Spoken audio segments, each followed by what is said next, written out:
Olá, meu nome é Lília dos Santos de Almeida Lopes, sou formada em Serviço Social e pós-graduada em Gestão Social, Políticas Públicas, Rede e Garantia de Direitos. Estou na área há 8 anos e hoje gostaria de compartilhar com você um pouco da minha rotina.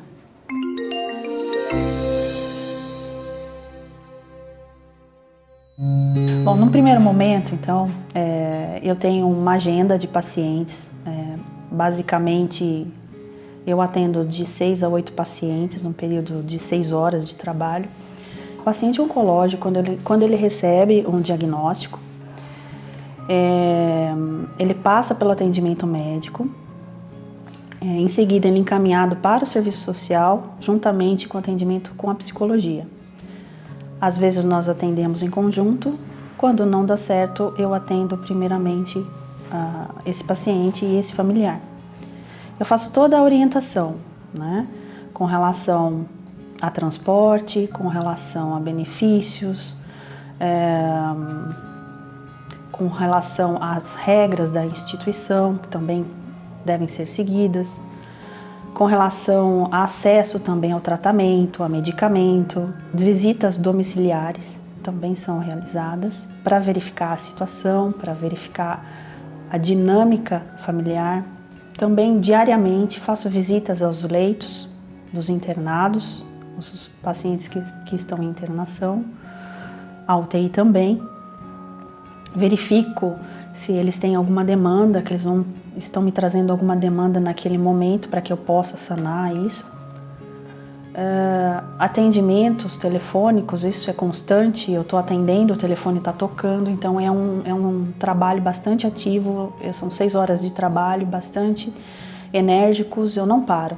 Pelo menos uma vez por semana nós temos reuniões multidisciplinares, onde participam a equipe médica, nutrição, farmácia, psicologia, onde nós vamos discutir os casos dos pacientes, né? Quais as demandas que cada paciente está trazendo, cada situação vivenciada, e geralmente o serviço social sempre entra para tentar sanar alguma situação que está ocorrendo naquela família. O serviço social é uma das poucas profissões que trata da questão humana no sentido mais profundo. Somos profissionais que lutamos pelo direito conjunto da sociedade. Garantir a inclusão dos usuários nas políticas sociais, favorecer o enfrentamento da doença, o atendimento integral e a democratização das informações em saúde, esse é o objetivo da nossa profissão. Bom, primeiramente eu escolhi a profissão porque eu me identifico com essa questão de luta de classes, né? Ter estudado serviço social me fez ter um olhar mais crítico sobre a realidade que a gente vivencia. Eu não me conformo com algumas coisas, eu sou muito crítica. E serviço social é isso, é ter um olhar crítico. Todos os dias eu reafirmo que eu tive uma escolha assertiva na profissão que eu escolhi. Tem uma frase do Abraham Lincoln que diz que eu posso não concordar com o que você quer falar, mas eu vou lutar com todas as minhas forças para que você tenha o direito de dizer. E eu acho que isso é que define bem o papel do assistente social, é a viabilizar esse direito, é ser esse articulador para que todo cidadão tenha acesso a esse direito, porque nem todos sabem que tem. Eu sou Maria Tereza, é nome de batismo, mas eu sou conhecida como Teca, isso desde sempre. Eu sou assistente social há 40 anos e nesse período de 40 anos eu sempre trabalhei na saúde, né? E eu tive o privilégio de trabalhar em pronto-socorro, sistema de plantão, tive a oportunidade de trabalhar nos ambulatórios e especificamente na radioterapia, e onde eu fiquei muito tempo, onde eu tive muitas crianças.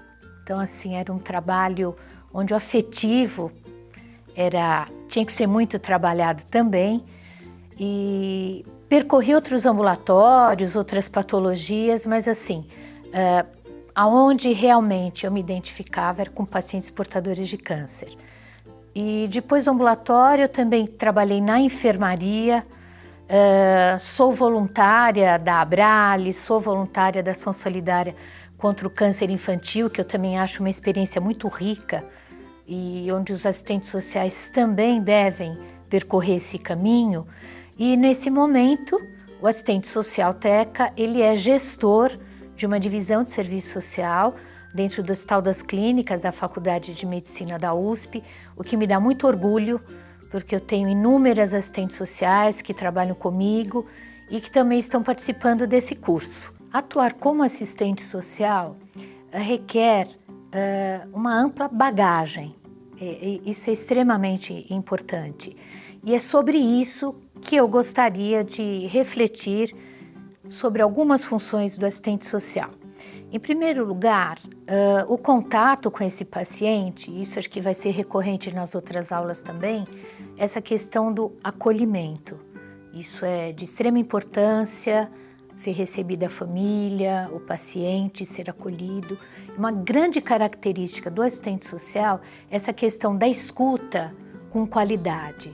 Muitas vezes eu fico me perguntando por que os outros profissionais não têm a prática da escuta.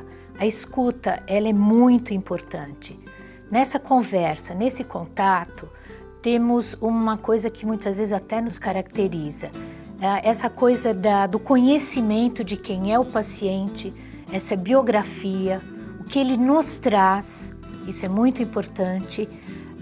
Quais as dificuldades que vão acontecer durante o tratamento, que é longo. Portanto, nós fazemos um estudo socioeconômico, cultural, as questões religiosas, usos e costumes, questões alimentares até muitas vezes eles se referem.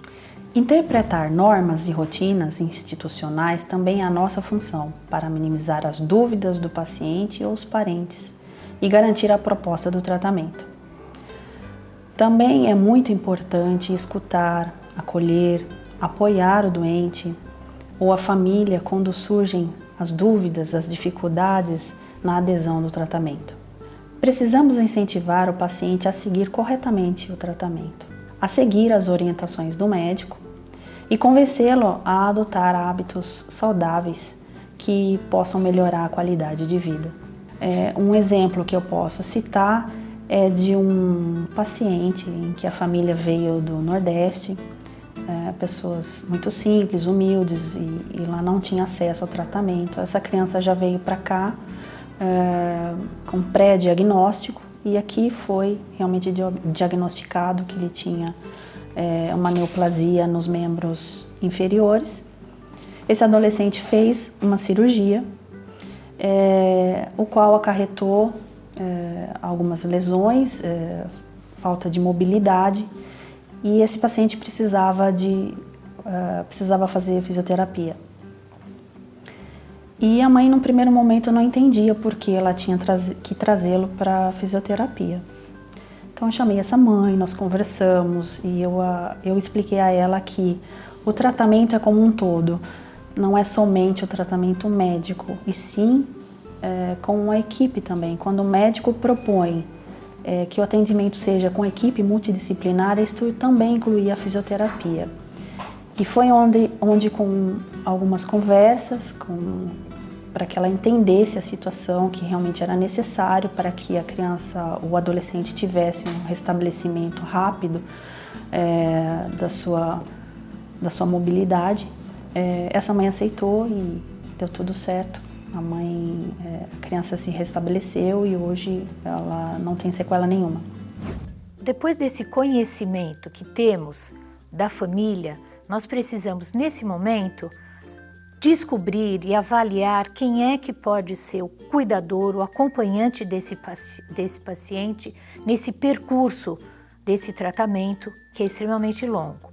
Esse cuidador, ele deve ser sensibilizado, orientado, apoiado, para ele poder, com segurança, estar ao lado do paciente. Vamos trabalhar a questão da tolerância, da paciência e deixá-lo em segurança. E sempre informar que a qualquer problema, a qualquer momento, a equipe de saúde estará a postos para dar o apoio, a orientação que ele necessita. Eu gostaria de dar um exemplo que chega a ser até uma coisa divertida, mas naquele momento foi muito sério.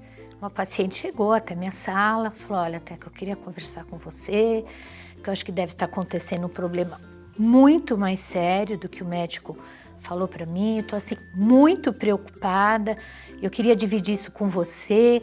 Eu falei: pois não, né? Por favor, o que está acontecendo? Ele falou: sabe o que é?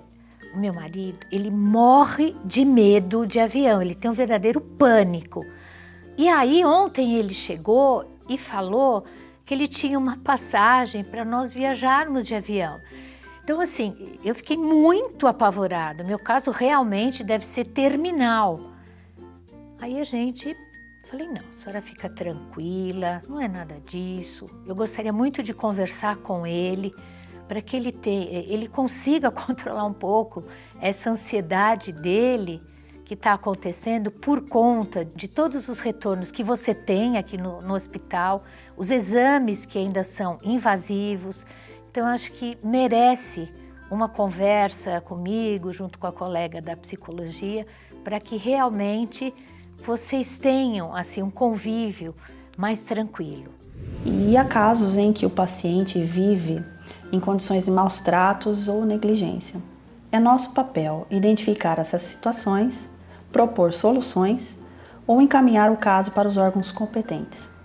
Num primeiro momento, nós sempre chamamos os pais, quando eles não conseguem ficar dentro da mesma sala, chamamos individualmente, conversamos com o pai, com a mãe, e se possível com os dois, para que eles possam entender que tudo que eles vivenciam e trazem para aquela criança ou aquele adolescente pode sim influenciar no tratamento. Independente da situação que eles vivenciam, individual de cada um, eles têm alguém em comum, é um filho. Então eles precisam cuidar desse filho, cada um dentro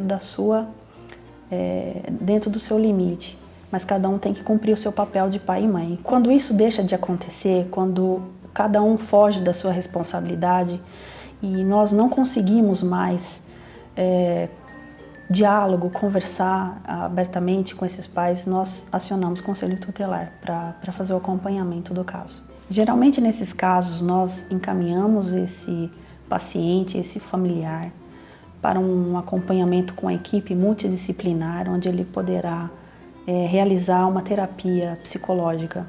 Esse tratamento feito por uma equipe, ele é extremamente importante e ele vai fazer toda a diferença, inclusive no êxito do tratamento desse nosso paciente. A equipe, ela é imprescindível nesse tratamento, porque nós vamos conseguir ver o paciente no seu todo. O doente, sua família e cuidador, eles devem ser o foco. O paciente deve ser o protagonista do seu tratamento.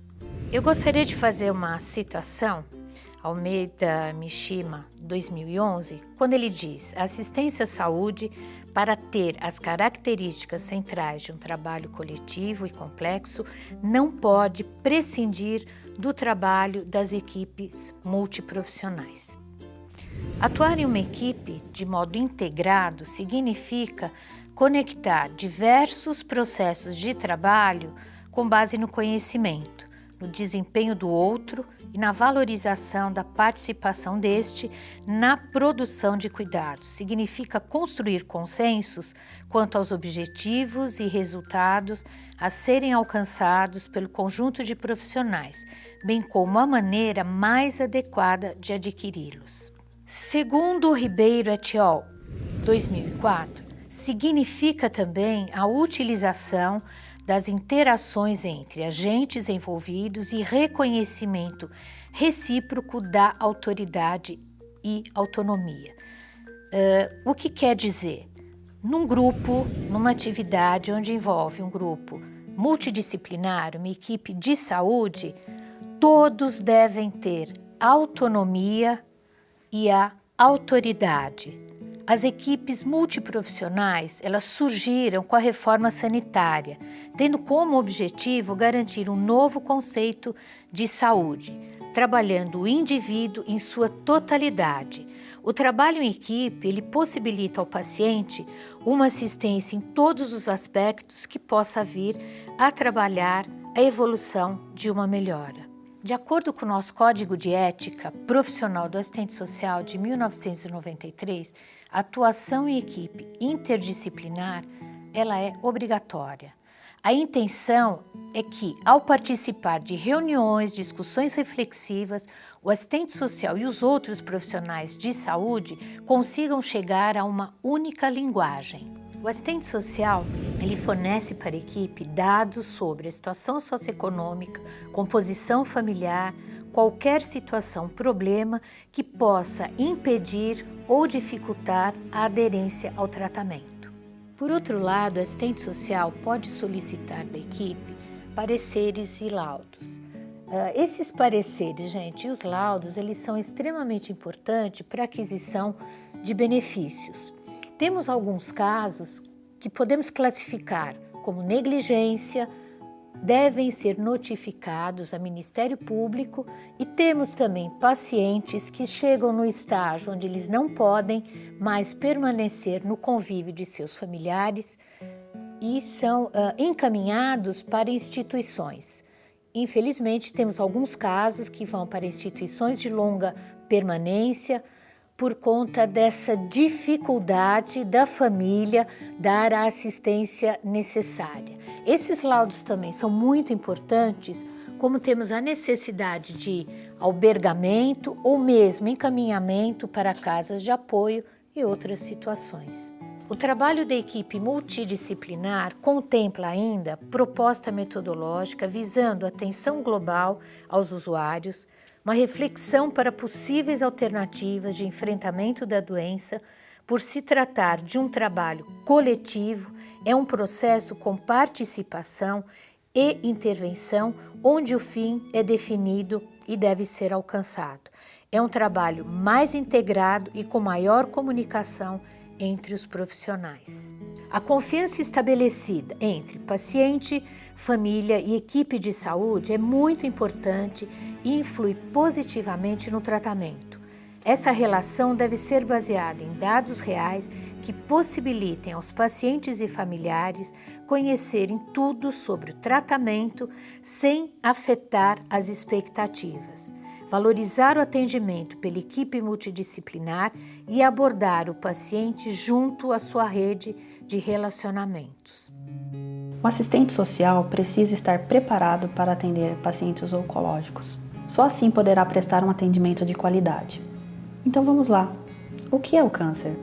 A palavra câncer vem do grego karkinos, que quer dizer caranguejo, e foi utilizada pela primeira vez por Hipócrates, o pai da medicina, que viveu entre 460 e 377 anos antes de Cristo. Portanto, o câncer não é uma doença nova. O fato de ter sido detectado em múmias egípcias comprova que ele já acometia o homem há mais de 3.000 anos antes de Cristo. Atualmente, câncer é o nome geral dado a um conjunto de mais de 100 doenças que têm em comum o crescimento desordenado de células, que tendem a invadir tecidos e órgãos vizinhos. O câncer nada mais é que a multiplicação descontrolada de células defeituosas ou atípicas, que escapam ao controle do nosso sistema imunológico, por algum motivo até hoje desconhecido. Esse é o tema da próxima aula, onde nós vamos ter oportunidade de conhecer um pouco mais as características e os tratamentos do câncer e como ajudar o paciente, que vai iniciar um tratamento de longa duração. Muito obrigada.